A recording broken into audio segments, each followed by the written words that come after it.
Processes and protocols Glendale Union High School District has implemented as we welcome back students with our in-person learning model beginning March 22nd. GUHSD is committed to the health and safety of teachers, staff, and students.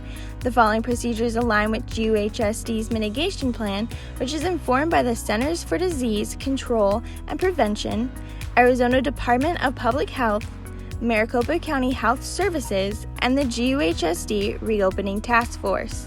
Students will attend school 5 days a week during the in-person model. Classes will begin each day at 8:30 a.m. Wednesdays will still remain an early release day beginning at 8:30 and ending at noon. At home and prior to school, each parent/guardian is required to conduct a health screening for their teen, which includes the following 3 questions. Have I or anybody I live with been exposed to someone with a positive test for COVID-19? Am I feeling ill today? Do I have a fever over 100.4 degrees Fahrenheit? If your teen answers yes to any of these questions, they are expected to stay home, and parents/guardians are expected to report these symptoms and the absence to their school by calling the attendance office. Students are expected to bring their fully charged Chromebook, charger, personal school supplies, water, and a cloth or surgical mask. These items must be sanitized regularly. No other mask will be allowed unless approved by the school administration. Please check with your school if you do not have an appropriate mask. Students must maintain physical distancing practices and should wear a mask while waiting for the bus at the bus stop. Students are required to wear a mask while on the bus. Seating will be limited to half the capacity for students riding the bus. Students will be asked to fill the bus from back to front. There should only be 1 student per bench unless students are from the same household, then 2 per bench. The seat behind the driver should be left unoccupied. Buses will unload from front to back in an orderly fashion. Students will be expected to leave the bus stop or bus unloading area immediately. There should be no congregating. If 2 or more buses arrive at the school at the same time, only 1 bus will be unloaded at a time in order to allow for physical distancing in the bus unloading area. Headed to the classroom, students will be expected to maintain physical distancing while wearing a mask.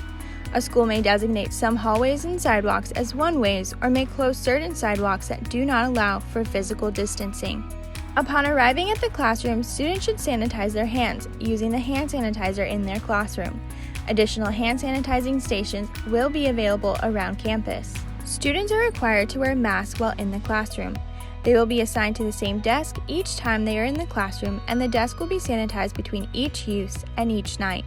Students' desks will face a uniform direction when feasible, and group work that does not allow for physical distancing will be limited. Students should arrive to class with Chromebooks fully charged. Information such as PSAs and posters will be provided to help prevent the spread of COVID-19. PSAs will include information such as washing your hands frequently, staying 6 feet from others, and wearing a face mask at school and while in public. Additionally, mitigation posters will be posted in classrooms and around campus. Students will not be allowed to congregate while on the school grounds. Masks must be worn during passing periods. For students wishing to eat school meals, lunches will be served as scheduled. Meals will be available in the cafeteria and other locations on campus. There will be distancing dots placed for students to line up. Hand sanitizer stations will be located in the cafeteria. Students have the option of eating inside or outside. Seating will be reduced by 50% at all tables, and additional tables will be placed outside the normal lunch area. Students will need to wear their masks during lunch unless eating or drinking. All tables will be sanitized between lunches. There should be no congregating after lunch or between classes. Students are required to wear their mask while following the path guidelines around campus. School social worker services are support services provided by mental health professionals for students and families. These services are available to all students who are experiencing social, emotional, and/or behavioral difficulties in school. GUHSD is committed to a safe, healthy, and clean learning work environment for all teachers, staff, and students as we return to school on March 22nd. More detailed information regarding our health and safety protocols, including the GUHSD mitigation plan, can be found on the GUHSD website at www.guhsdaz.org and by clicking the In-Person Learning Information tab.